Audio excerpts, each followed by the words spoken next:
Just a couple more letters left in our lowercase alphabet. Let's take 2 out at once with our lowercase v and our lowercase w. Our v and w are really similar visually, so we'll do them both together. First, starting with the lowercase v, I'm going to bring in our lowercase z as well, and the lowercase n. To start, I'm going to start with our sans serif version. I'll make sure we're on that layer so I'm copying the right things.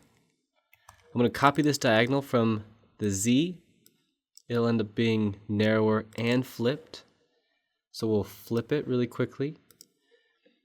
In all of our letter forms, the logic of thick and thin is that our thick is the stroke down when we're putting most of the pressure on a pen, and our thin is the stroke up or across. So when we're thinking about the weight in the lowercase v and w, the heavy strokes are on that left side. Then I can choose what I want my v to do, whether I want it to sit flat and heavy or whether I want it to sit on a point. I'm also going to grab this straight edge here from that lowercase z and I'll paste it in here. For me, I'll rotate it first, so we might rotate it some 90 degrees to get us started, and then 3 degrees until we reach something that seems like an appropriate angle. Now there are a lot of joints that we can use and we can put down. This is also sort of a nice moment in a lot of typefaces these days where there's that overlap. Again though, we want to match the tone of our typeface. For us, I think it'll be nice to match the sort of width of this thinner stroke at the bottom so it matches what our serifs are doing. So if I think about that as the base, I might even pull this stroke up so it matches that narrow point down there at the bottom. You can see it already matches that lowercase z, and it'll match our other characters too. Now, we pull it in next to this v and the z so we can see what it's doing and how it needs to work. I do want that crotch to be in the center, so we'll start to center that out a little bit. Again though, we're playing with these white spaces, so looking at this lowercase v, there's a negative space triangle here, there's a negative space triangle there, and there's one up in this top bit. What we're working towards is getting all of those triangles to feel the same and have a similar set of optics. Looking at this, I might need to widen this one out, so just like we did in that lowercase k, this tapers a little bit, so this is a little bit wider than it is down there. This end is a little bit wider than it is down there, and that helps push that crotch down a little bit and not feel so heavy at that joint.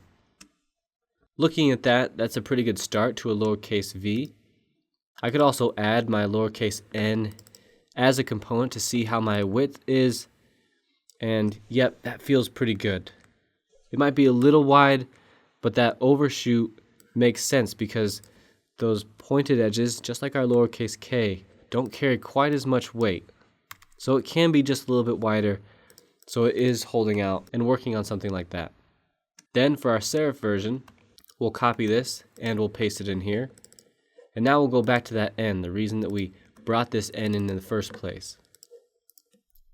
On our serif layer, we're going to paste that serif in, and I'm going to flip him really quickly.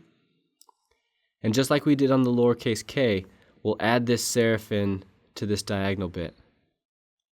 I'm going to put our little divot, our little dimple right at the center there, and then I'm going to pull this stroke down along that path so I keep the same shape. Also, like our lowercase k, because it's a diagonal, it'll be a little bit trickier and we'll have to customize it just a little bit. I'll want to make sure that this is centered optically, so I'm looking down at that preview now and making sure that my serif looks like it's centered. On this one, I might decompose this glyph, add a point to it so I can grab him and these guys and widen them out just a little bit.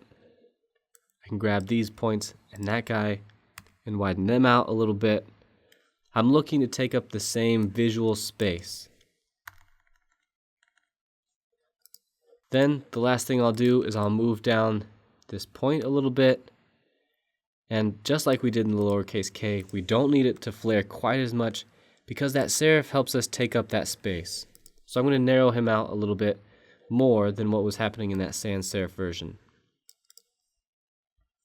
Now, it looks like when I moved one of these points, this bottom bit came with him. So I'm just going to flatten that out again. And we have our lowercase v. To go to our lowercase w, we'll copy this sans serif v here. And this time I'll use my text tool to type a lowercase w, which doesn't exist, so it uses Glyphs filler. But I can double click into it and it'll put me on an editing layer. I'll make sure I'm on that sans serif layer. I'll paste in not one, but 2 v's. And just like that, I have the start of a lowercase w. Now, our lowercase w isn't actually 2 v's connected like this. Just like we did when we were manipulating the lowercase m. I hope you're enjoying the content in this video so far. Hopefully it's an easy letter, something that's not too crazy, and you're figuring out exactly how you want to design the letter form. If you haven't done so already, please like and subscribe to the channel. That helps me grow and produce these videos. If you've already subscribed to the channel, be sure to comment and share this video with somebody who you think might gain something from them. After doing a lowercase n, it is a little bit narrower. So we'll slim this out just a little bit without losing too much in our weight. So I slimmed it out so the whole width was narrower, but I'm going to go back and widen this out so that those strokes have the same optic weight. And this is another decision we get to make in our lowercase font, deciding what we want this joint to be up here. If I were doing like we had earlier, where I had this joint down here, I might continue that in the W. For us though, what I might do is we'll bring this guy a little bit narrower, so that helps us balance out those optics. And we'll do like we did in the crotch of that lowercase v, and we'll bring this end down so it ends up in that spot. Now we have this bit here that matches our other ends, and it feels like a W that starts to work. Looking at this as we've done in the past, we want to make sure that these 3 triangles feel even. And right now you can really feel the taper that we put in to that initial V. I'm going to bring this up a little bit to sort of thin that out and bring him up a little bit. We'll zoom out to make sure he's looking good, and then we'll quick fix some of these. We'll keep these quite small this time around, and we'll copy and paste this onto that serif layer so we can get started working here. Just like we did on this side, we'll go ahead and we'll copy in both of these serifs. And on our serif W, we'll paste them. So we've already done the hard work there. We can bring this guy to a centered point, and we can bring this one out as well. I want to make sure that those are at the right height. Looks like they might be just a little high. They're probably just a little high on that V too, so we may have to go back and fix him. But for now, we'll get these things to work right. You can see now there's some trickery going on. Have to make sure I'm moving the right points to the right places. We'll get all these guys to the right spots. Looks like we'll need to move that serif down a little bit. We've got one more to sort out over here. And just like that, we have a V and W. A couple things to note is that if we wanted a narrower W, we could go back to some of that overlap that we had before. So if we select these 3 pieces that we had, we could narrow it down by bringing these pieces together a little bit and keeping that wider stem here and getting rid of this one here.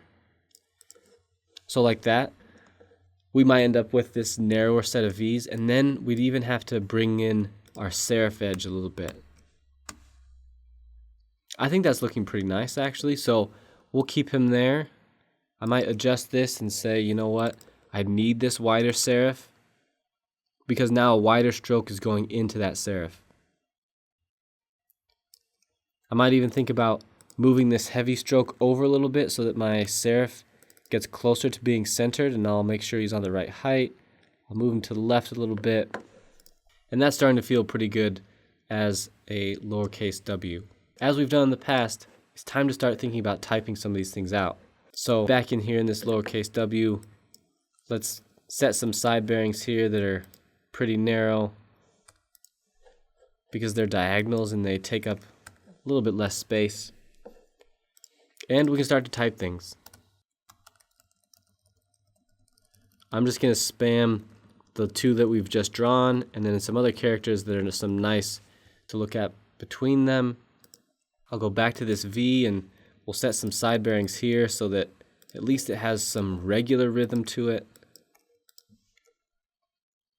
This is a process that will continue over and over and over again until we end up in that spacing lesson. But what we're looking for is to have an even visual rhythm. Our letter forms that have diagonals can be tricky to get that even visual rhythm down, and that's one of the reasons that we save it until the end, so that we can compare and contrast and look at these letter forms and say, is there an equal amount of white space as there is positive space? How is the relationship working, and does it give us an even color tone over the typeface? Once we're happy with those, we'll move on to the next video and finish up this typeface, at least in the lowercase letter forms. Thanks for watching the video. I hope that you were able to gain something new, draw some cool, badass letter form that I didn't know about before, and ultimately make progress on developing your own creations. Be sure to like and subscribe and comment or share this video with somebody who you think could design a cool font, and keep making design affordable for everybody.